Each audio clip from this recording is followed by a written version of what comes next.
Good morning students. हमने इतने दिन हिंदी साहित्य की विधाओं में गद्य विधाओं के अंदर कविता कहानी पढ़ी, लेख पढ़ा, है ना। तो अब हम हिंदी साहित्य की पद्य विधाओं की बात करते हैं, जिसमें पद्य विधाओं के अंदर कविता होती है, दोहे, कुंडलियाँ, सवैयाँ, है ना, छंद आदि होते हैं।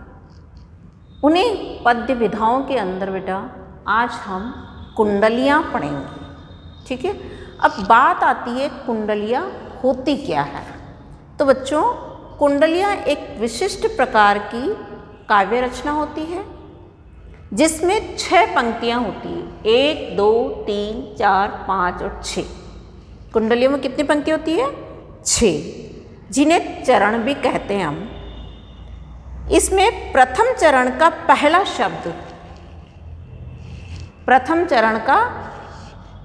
शब्द और अंतिम चरण का अंतिम शब्द एक समान होता है। गुण के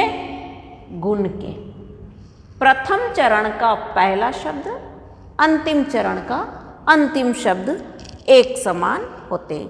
जैसे इन चारों कुंडलियों में प्रथम और अंतिम पद क्रमशः गुण के, पानी, बिना, बिचारे और दौलत के आएंगे, वो हम देखेंगे।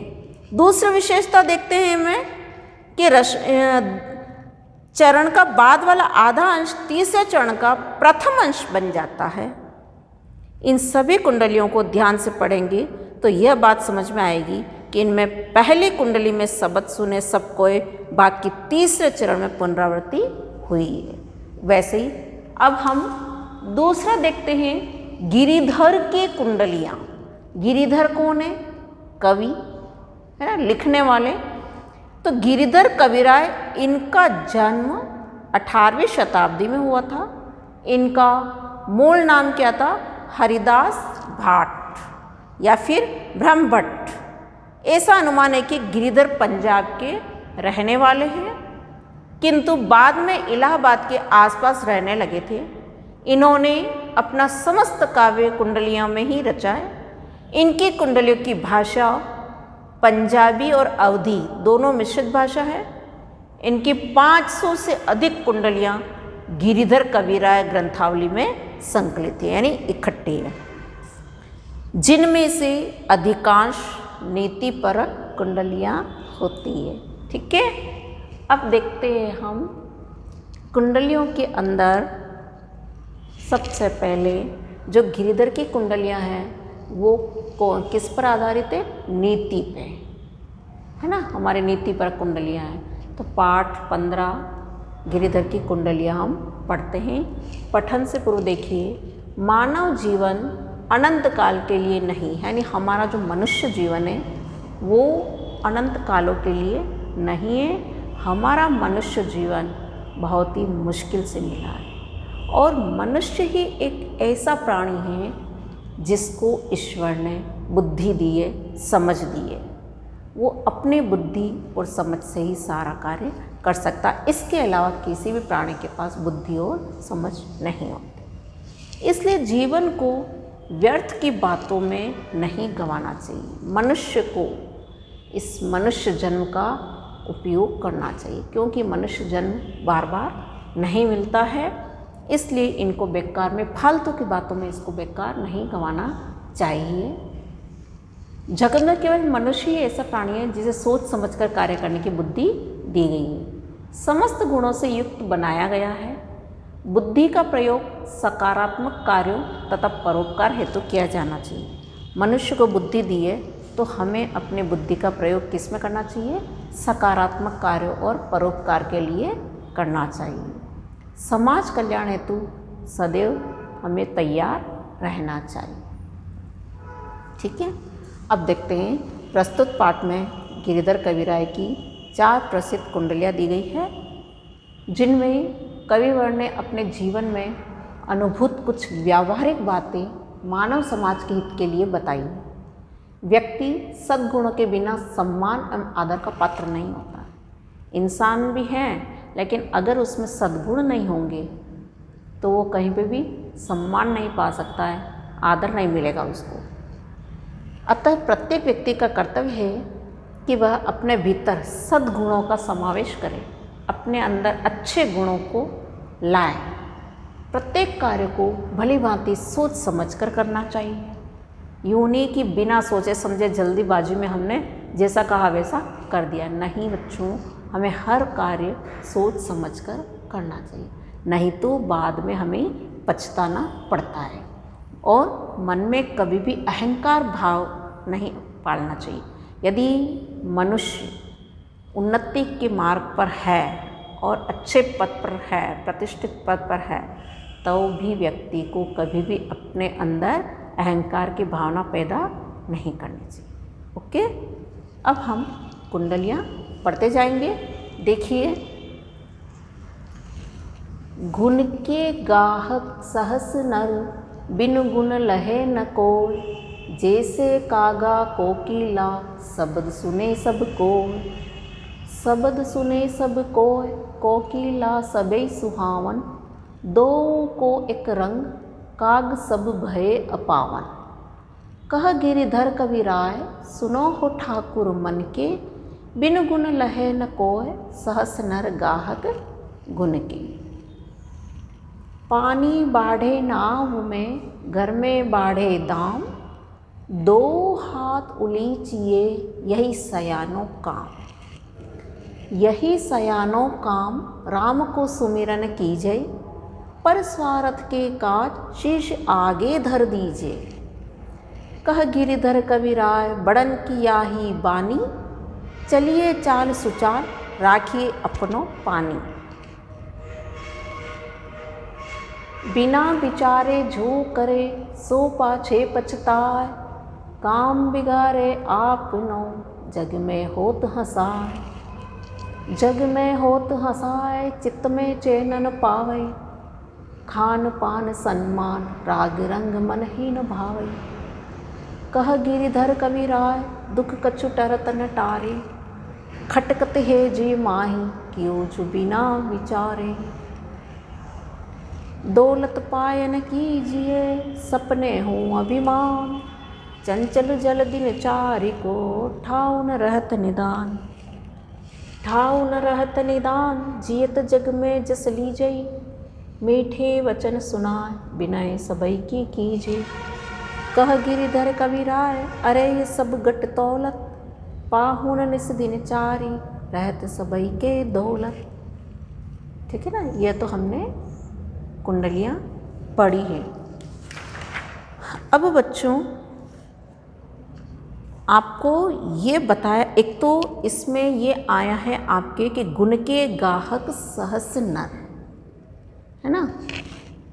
फर्स्ट दोहे में गुण के गाहक सहस नर, ये आपकी क्या है, एक सुक्ति, सु प्लस उक्ति, सुक्ति यानी अच्छे विचार, श्रेष्ठ कथन। ठीक है। हमारे आधुनिक जीवन में नैतिक मूल्यों में लगातार बच्चों गिरावट आ रही। गिरिधर की कुंडलियों में नैतिक मूल्यों को प्रोत्साहन दिया गया है ना। वर्तमान जो जीवन शैली है, उस वर्तमान जीवन शैली में क्या हो रहा है, नैतिक मूल्यों में बहुत गिरावट आ रही है। इसलिए कवि गिरिधर राय ने अपनी इस कुंडलियों में नैतिक मूल्यों को प्रोत्साहन दिया है। वर्तमान समय में नैतिक मूल्य विषय पर हमें अधिकाधिक ध्यान देना चाहिए। ठीक है ना। 18वीं शताब्दी में लिखी गई कुंडलियाँ आज भी हमारे समाज एवं जीवन में उतनी ही महत्वपूर्ण है जितनी उस युग में थी।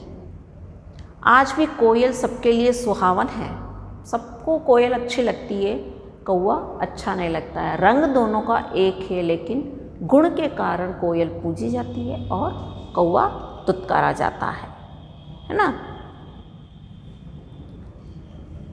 अब क्या होता है कि सोच विचार कर सही समय पर हमें सही निर्णय लेना चाहिए।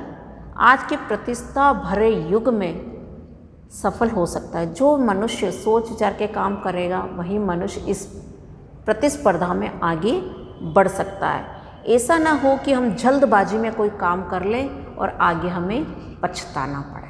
है ना। तो ये सब नीतिपरक कुंडलियाँ हैं। फर्स्ट कुंडली में हमें सद्गुणों के बारे में बताया, सेकंड कुंडली में परोपकार के बारे में बताया गया है, थर्ड कुंडली के अंदर हमें बिना विचारे किए काम नहीं करना चाहिए, सोच समझ कर करना चाहिए, और चौथी कुंडली के अंदर हमें घमंड नहीं करना चाहिए, अभिमान नहीं करना चाहिए, उसके बारे में बताया है। तो बच्चों, गुण के गाहक सहस नर, बिनु गुण लहे न कोय।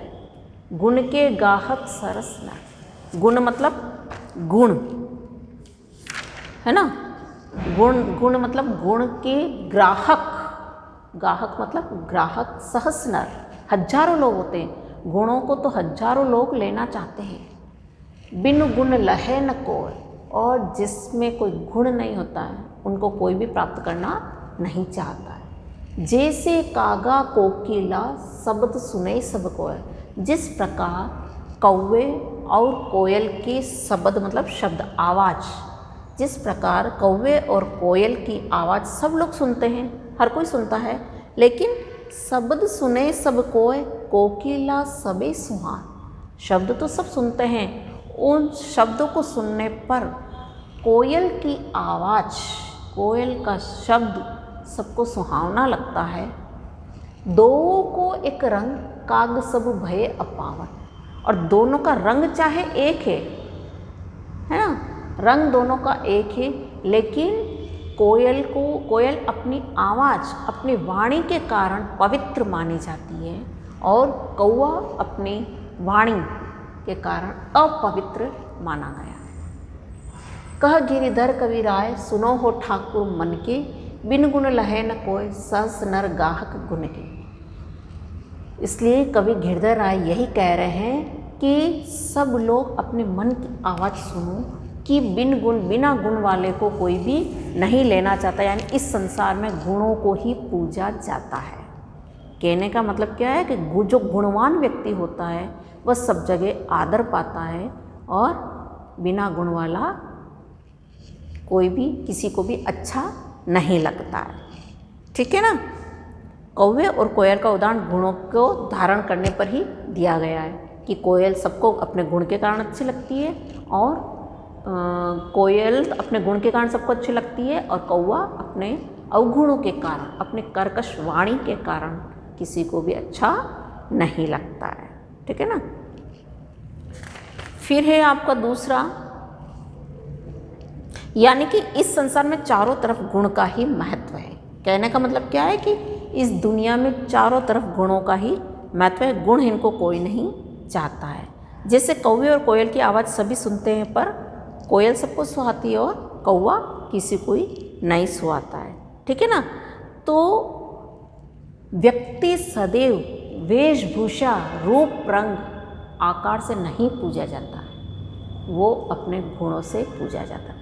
जैसे संस्कृत में एक उदाहरण है, रूप यौवन संपन्ना विशाल कुल संभवा, विद्याहीना न शोभन्ते निर्गंधा इव किंशुका।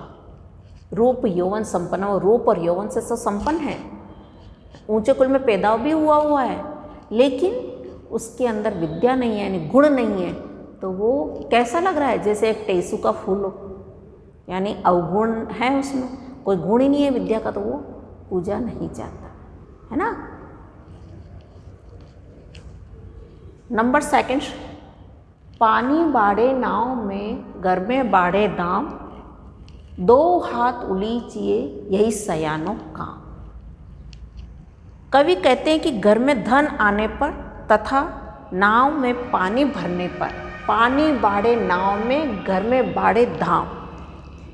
कवि क्या कहते हैं कि घर में धन आने पर और नाव में पानी भर जाने पर हमें दोनों हाथ से उलीचना चाहिए, यानी बाहर निकालना। जिस प्रकार नाव में पानी भरने पर हम दोनों हाथों से उसको बाहर निकालते हैं, उसी प्रकार से हमारे घर में भी धन संपत्ति आने पर, यानी हम धनवान होने पर हमें दोनों हाथों से परोपकार करना चाहिए। दाम उलीचना मतलब, धन उलीचना मतलब क्या हुआ, हमें अच्छे कार्यों में उस धन को लगाना चाहिए। विद्वान लोग अच्छे कार्यों में उसको धन को बांटते हैं, है ना, दोनों हाथों से उलीचने का कार्य करते हैं, यानी वे इतराते नहीं बल्कि परोपकार का कार्य करते हैं। ये काम कौन करते हैं, विद्वान लोग। ठीक है ना।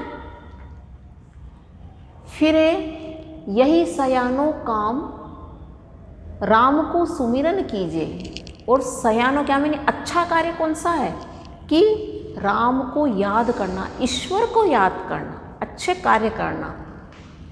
पर स्वार्थ के काज शीश आगे धर दीजिए। और कवि क्या कहते हैं यहाँ पे, पर स्वार्थ के काज यानी परोपकार के लिए, पर दूसरों के स्वार्थ यानी दूसरों की इच्छा को पूरे करने के लिए, दूसरों के अच्छे कार्यों को पूरा करने के लिए हमें शीश आगे धरना यानी हमेशा तत्पर रहना चाहिए। शीश आगे धरना यानी जब भी कोई अच्छा कार्य करने का मौका है, हमारे पास धन संपत्ति है, तो हमें हमेशा आगे रहना चाहिए, तत्पर रहना चाहिए। कवि गिरिधर कवि राय बड़न की याही बानी, चलिए चाल सुचाल राखी अपनों पानी। और कवि गिरिधर राय क्या कहते हैं कि बड़न की यही यानी कि हमेशा बड़े लोग क्या कहते हैं, चलिए चाल सुचाल, हमेशा हमें अच्छा आचरण करना चाहिए। सुचाल मतलब अच्छा आचरण रखना चाहिए हमारा। रखिए अपनों पानी, और हमें हमेशा अपनी इज्जत को बनाए रखना चाहिए। यहाँ पे पानी का मतलब क्या होता है, इज्जत। पानी मतलब जल नहीं है, यहाँ पर इज्जत है। तो कवि यहाँ पर कह रहे हैं कि जिस प्रकार नाव में पानी भर जाने पर व्यक्ति अपने दोनों हाथों से बाहर निकालने का प्रयास करता है, उसी प्रकार घर में धन संपदा होने पर उसे दोनों हाथों से लोकहित यानी परोपकार में लगा देना चाहिए। ठीक है ना, यानी धनवान होने पर अभिमान नहीं करना चाहिए। नंबर 3, बिना विचारे जो करे सो पाछे पछताए, काम बिगाड़े आपनो जग में होत हसाए। जग में होत हसाए चित्त में चैन न पावे, खान पान सन्मान राग रंग मनहीन भावई। कह गिरिधर कवि राय दुख कछु टरत न टारे, खरकत खटकत है जी माई कियो जो बिना विचारे। अब इसमें कवि गिरिधर राय क्या कहते हैं कि बिना विचारे जो करे सो पाछे पछताए। जो भी मनुष्य बिना सोचे समझे जो कार्य करता है वो बाद में पछताता है, यानी जल्दबाजी में सोचता भी नहीं है कि मुझे क्या करना है, क्या उचित है और क्या अनुचित है। बस बिना सोचे समझे जो कार्य कर देता है वो बाद में पश्चाताप की अग्नि में जलता है, पछताता है। वो आपकी है ना, अब पछताए होत क्या जब चिड़िया चुग गई खेत। हमने काम तो कर दिया और अब हम बाद में पछताते हैं, उससे कोई फ़ायदा नहीं है। जैसे आप जल्दबाजी में आपका एग्ज़ाम होता है, परीक्षा होती है, ठीक है ना, आपने परीक्षा दी, जल्दी जल्दी में आपने उत्तर गलत लिख दिया, परिणाम क्या हुआ, आप असफल हुए, है ना। तो असफलता प्राप्त होने पर आप क्या अपने फ्रेंड्स में, अपने दोस्तों में हंसी का पात्र बन जाते हो और बाद में पछताते हो, है ना।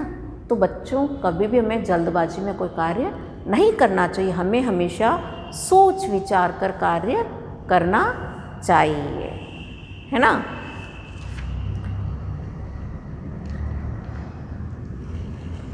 बिना विचारे जो करे सो पाछे पछताए, काम बिगाड़े आपनो जग में होत हंसाए। जब व्यक्ति बिना सोचे विचारे कार्य करता है तो उसका काम बिगड़ जाता है ना। काम बिगाड़े आपनो जग में होत हंसाए, उसका काम बिगड़ जाता है और जग में यानी दुनिया में, संसार में हंसी का पात्र बन जाता है। दुनिया वाले फिर उस पर हंसते हैं। जग में होत हंसाए चित्त में चैन न पावे। दुनिया में तो हंसी का पात्र बनते ही, और मन में, चित्त मतलब मन में चैन भी नहीं पड़ता है, दुख पश्चाताप होता रहता है, तो वो चैन भी नहीं पाता। खान पान सम्मान राग रंग मनहीन भाव। खान पान इज्जत, है ना, शौक मौज मनोरंजन आदि कुछ भी अच्छा नहीं लगता है। जब हमसे कोई गलती हो जाती है ना, बिना विचारे जो काम कर लेते हैं फिर बाद में हमें पछताना पड़ता है, तो उसके कारण एक तो हम संसार में हंसी का पात्र बन जाते हैं, यानी दुनिया के सामने हंसी का पात्र बन जाते हैं सभा में, और दूसरा जब हंसी का पात्र बन जाते हैं तो हमें पश्चाताप की अग्नि में झलना पड़ता है और हमें कुछ भी अच्छा नहीं लगता है। ना तो हमें खाना अच्छा लगता है, ना हमें पीना अच्छा लगता है, हमें इज्जत का भी ख्याल रखना चाहिए, राग रंग शोक मौज मनोरंजन सबका ध्यान रखना चाहिए, तो वो भी हमें कुछ भी अच्छा नहीं लगता है। कह गिरिधर कविराय दुख कछु टरत न टारे। कवि गिरधराय कहते हैं कि हम इस दुख को टालना भी चाहते हैं, इस दुख को, इस बात को हम भूलना भी चाहते हैं, लेकिन वो हमसे भूली नहीं जाती है ना।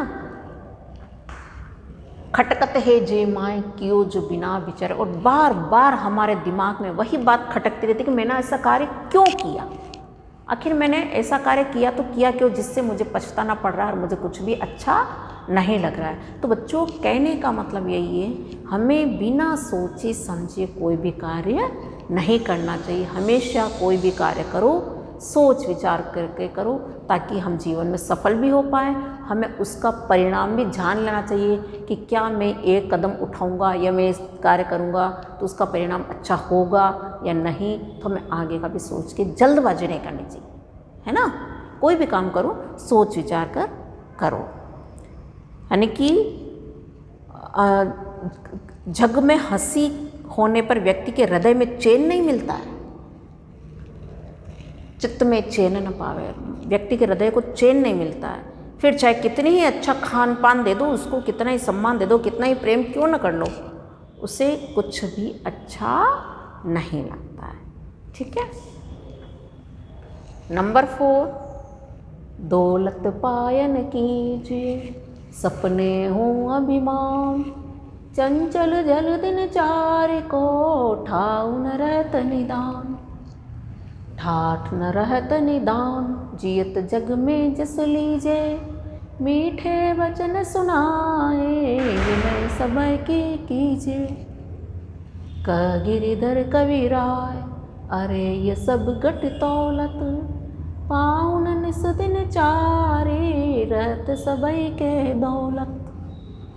दौलत पायन कीजिए सपने हो अभिमान।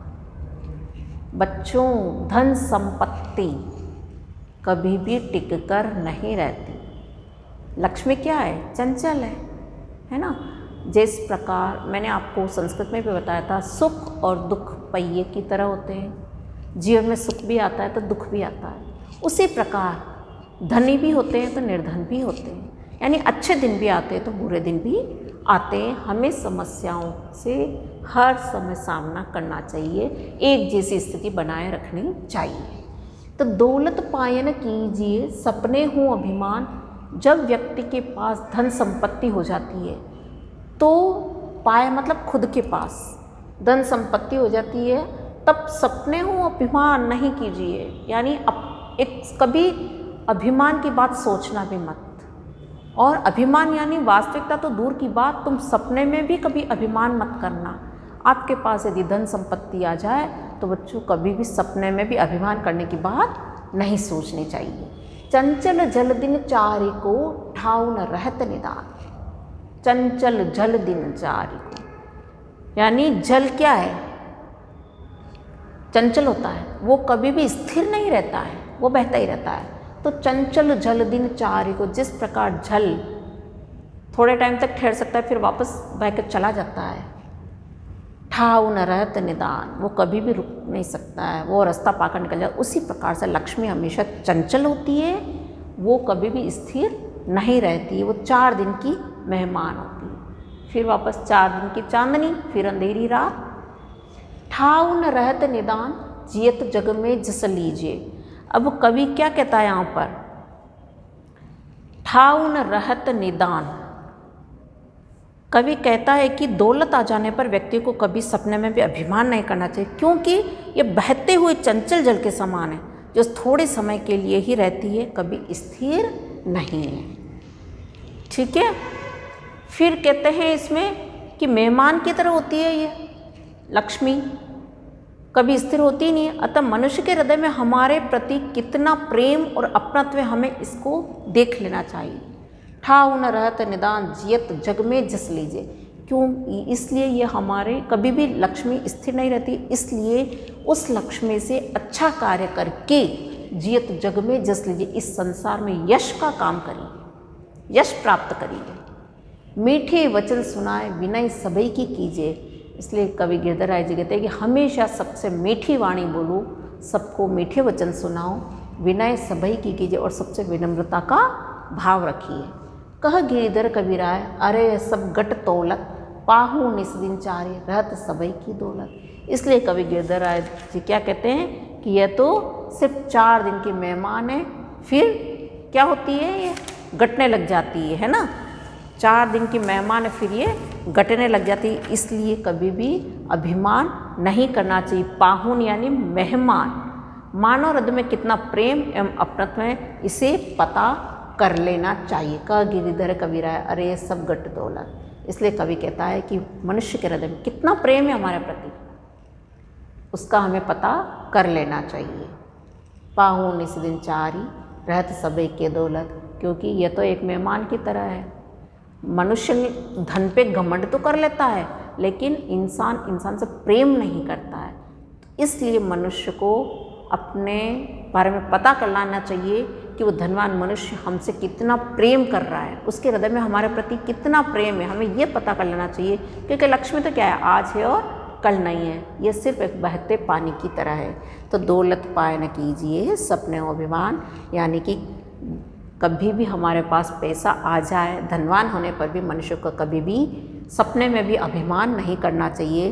चंचल जल दिनचारी को ठाव न रहत, क्योंकि यह लक्ष्मी क्या होता है, बहते हुए जल के समान है, जो कि कभी स्थिर नहीं रहती। जल बहता रहता है, इसलिए ये कभी स्थिर नहीं रहती। ठाव न रहते निदान जियत जग में जस लीजिए। इस लक्ष्मी से अच्छा कार्य करके, इन पैसों से अच्छा कार्य करके संसार में यश प्राप्त कर लीजिए और मीठे वचन सुनाए, मीठे वचन बोलिए, विनय सबकी कीजिए, सबसे विनम्रता का भाव रखिए। कह गिरिधर कबीराय, इसलिए कवि गिरिधर राय कहते हैं कि उन धनवान लोगों के मन में हमारे प्रति कितना प्रेम है, कितना अच्छे भाव है, इसको हमें पता कर लेना चाहिए। गट तौलत यानी इसके हृदय के जो भाव है हमें पता कर लेना चाहिए। पाहुन निस दिन चारी रहत सबई के दौलत, क्योंकि यह लक्ष्मी तो सिर्फ 4 दिनों की मेहमान की तरह है। ठीक है ना। तो चारों इसमें कुंडलियों में हमें यही बताया गया कि हमें हमेशा अपने अंदर सद्गुणों का विकास करना चाहिए, हमेशा अवगुणों को त्याग देना चाहिए। फिर हमारे पास धन आने पर दोनों हाथों से परोपकार का कार्य करना चाहिए, यानी धन संपत्ति होने पर हमें अभिमान नहीं करना चाहिए, बल्कि क्या करना चाहिए, परोपकार का कार्य करना चाहिए और हमेशा अपना आचरण अच्छा रखना चाहिए। फिर बिना सोचे समझे हमें कोई कार्य नहीं करना चाहिए, क्योंकि बिना सोचे समझे हम कोई कार्य करते हैं तो हमें बाद में पछताना पड़ता है और संसार में हम हंसी का पात्र भी बन जाते हैं। फिर हमें कुछ भी अच्छा नहीं लगता, हमारे हृदय को कुछ भी अच्छा नहीं लगता, चाहे खान पान हो, चाहे सम्मान हो, चाहे मनोरंजन करना, हमें कुछ भी नहीं पता और हम इस बात को भूलना भी चाहते तो हम भूल नहीं सकते हैं। चौथी कुंडली में बताया गया कि अब लक्ष्मी आने पर, धन आने पर मनुष्य को कभी भी अभिमान नहीं करना चाहिए, क्योंकि ये बहते हुए पानी के समान है, जो आज है और कल नहीं है। इसलिए इस धन से अच्छे कार्य कर लेने चाहिए और संसार में यश की प्राप्ति करनी चाहिए। ठीक है। धनवान व्यक्ति हमें बल्कि धन को नहीं देखना चाहिए, उनके मन में हमारे प्रति कितना प्रेम है उसका पता कर लेना चाहिए, क्योंकि ये लक्ष्मी 4 दिनों की मेहमान के समान है। अब आपको बताया कि कुंडलियाँ क्या होती है, इन कुंडलियों के रचयिता कौन है। कुंडलियाँ मैंने स्टार्टिंग में आपको बताया कि कुंडलियाँ क्या है, यह एक काव्य का भाग है। कुंडली विशिष्ट प्रकार की काव्य रचना है, जिसके अंदर कितने होती है, 6 पंक्तियाँ 6 चरण होते हैं, है ना। और जिसका प्रथम चरण का प्रथम शब्द और अंतिम चरण का प्रथम शब्द एक समान होता है। फिर आपका आता है किनके बिना व्यक्ति समाज में सम्मान का पात्र नहीं होता है, तो सद्गुणों के बिना। मनुष्य के अंदर सद्गुण होते हैं तभी वो समाज में सम्मान का पात्र होता है। कुंडलियों के माध्यम से कवि क्या सिखाना चाहते हैं कि यही कि हमें अभिमान नहीं करना चाहिए, परोपकार का कार्य करना चाहिए, बिना सोचे समझे कार्य नहीं करना चाहिए और अपने अंदर सद्गुणों को यानी अच्छे गुणों को लाना चाहिए। ठीक है। आपको कौन सी कुंडली सबसे अच्छी लगी था क्यों? अब कुंडलियाँ तो अपनी जगह चारों ही अच्छी है, लेकिन ये भी अच्छी है। अब हम किसी के बारे में कुछ नहीं कह सकते हैं, क्योंकि चारों कुंडलियाँ नीतिपरक है और सबसे पहली बात तो यह है कि बिना विचारे सोच समझकर कार्य नहीं करना चाहिए। उसी के ऊपर परोपकार भी निर्भर होता है, उसी ऊपर आपका धनवा, ये लक्ष्मी, अभिमान भी निर्भर हो जाता है। इसलिए हमें सबसे अच्छी कुंडली कौन सी लगती है? सब ये सब की अपनी अपनी है बात है बेटा। मुझे ये वाली कुंडली सबसे अच्छी लगी, आपको हो सकता है कोई और कुंडली अच्छी लगी हो, ठीक है ना। अब हम शब्दार्थ में देखते हैं। गुण, गुण, गाहक, ग्राहक, सहस, सहस्र, हजारों, बिनु, बिना, कागा, कौआ, कोकिला, कोयल, शब्द, शब्द, कोय, कोई, है ना।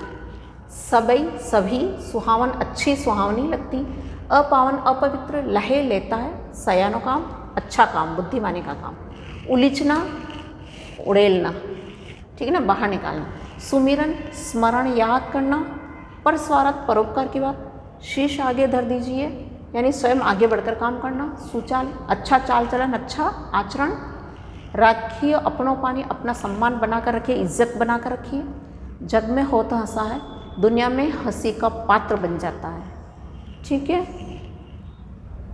पछताए, पछताता है, सम्मान, सम्मान, राग रंग, आमोद प्रमोद, मनहीन भावे, अच्छा नहीं लगता है, टरतन टारे, टालने से भी नहीं टलता है, जी माए हृदय के बीच, पाए पाकर, दिनचारी को थोड़े समय के लिए, है ना, ठाऊ न रह, ठहरता नहीं है, स्थिर नहीं रहता है, जिए, जीते हुए, जस लीजिए, यश प्राप्त कीजिए, सबई की, सभी लोगों की, कीजिए कीजिए, गट तोड़ना, मानव हृदय में कितना प्रेम एवं अपनत्व है इसे पता करना, पाहुन, अतिथि, मेहमान, निसी, रात और निशी, नाइट। अब आपको भाव स्पष्ट के लिए, ये तो बड़े बड़े क्वेश्चन है। हम गुण के ग्राहक कौन है? सभी है। किसके लिए अपने प्राण देने से भी पीछे नहीं हटना चाहिए? परहित के लिए। चलिए, चाल सुचाल में सुचाल का क्या अर्थ है? अच्छा आचरण। बिना विचार किए काम करने वाले का जग में क्या परिणाम होता है? उसकी जगह सही होती है ना, हंसी का पात्र बन जाता है वो। मनुष्य के मन में सदा क्या खटकता रहता है? बिना विचार किया गया काम, है ना। ये आपकी पर्यायवाची शब्द कोकिला, कोयल का आपके संस्कृत में भी है, पिक, है ना, और क्या बोलते हैं हम? कोकिल। फिर आता है आपका गाहक यानी ग्राहक। गाहक मतलब क्या होता है? ग्राहक यानी ये तो आपके पर्यायवाची शब्द अब आपको PDF भेज दिया जाएगा। गुण, इसका हिंदी मानक क्या है? गुण। गाहक का ग्राहक, सम्मान, सम्मान, सहस, सहस्त्र, है ना। शब्द, शब्द, कागा, कागा का मतलब कौवा, सुमिरन, स्मरण, जस, यश, ये आपके मानक हिंदी रूप है। और कोकिला का तो बता ही दिया, मानी पानी का सब जानती है, नाव का तरणी, नाव, नैया, दौलत, धन, लक्ष्मी, पाहुन, पत्थर, पाहुन, मेहमान, अतिथि, निशी, रात्रि, निशा। तो ये वैसे भी आपको PDF भेज दिया जाएगा। विलोम शब्द सुचाल, कुचाल, अपावन, पावन, सुहावन, उबाऊ, मतलब एक तो अच्छे लगना और एक उबना, उबाऊ। हंसी, रुदन, चंचल, स्थिर, चैन, बेचैन, ये आपका क्या है? विलोम शब्द, ठीक है। अब बच्चों एक शब्द में उत्तर भी आपको, जैसे छोटे छोटे क्वेश्चन आंसर भी आपको बता देते हैं कि क्या होते हैं इसके अंदर। जैसे गिरिधर कविराय की कुंडलियों की भाषा कौन सी है? तो कवि गिरिधर राय की कुंडलियों की भाषा आपकी अवधी और पंजाबी मिश्रित है। किसके बिना व्यक्ति सम्मान एवं आदर का पात्र नहीं होता है? सद्गुणों के बिना। धन संपदा होने पर उसे कैसे कार्यों में लगा जाना चाहिए? परोपकार के कार्यों में, लोकहित में। बिना सोचे विचारे कोई कार्य करने पर क्या होता है? पछताना पड़ता है और जग में हंसी का पात्र बनना पड़ता है। धनवान होने पर अभिमान क्यों नहीं करना चाहिए? इससे संसार में अपकीर्ति फैलती है। धनवान होने पर हमें अभिमान इसलिए नहीं करना चाहिए क्योंकि हमारी अपकीर्ति फैलती है। मेहमान की तरह किसको बताया गया? धन दौलत को। कब मनुष्य के मन को कुछ भी अच्छा नहीं लगता है? संसार में अपमानित होने पर। कौवे को कैसा बताया गया? अपवित्र और कोयल को पवित्र। मनुष्य के मन में सदा क्या खटकता रहता है? बिना विचार किया गया काम। घर में धन आने तथा नाव में पानी भरने पर विद्वान लोग क्या करते हैं? उसे बांटने तथा दोनों हाथों से उलीचने का कार्य करते हैं। दोनों हाथों से यानी बांटने का कार्य करते हैं, अर्थात परोपकार का कार्य करते हैं। तो बच्चों, ये जो चारों कुंडलियाँ हैं वो आपको अच्छे से पढ़नी है और उनका अर्थ समझना है। नहीं समझ में आए तो आप बेशक मुझे वापस कॉल करके पूछ सकते हैं। धन्यवाद।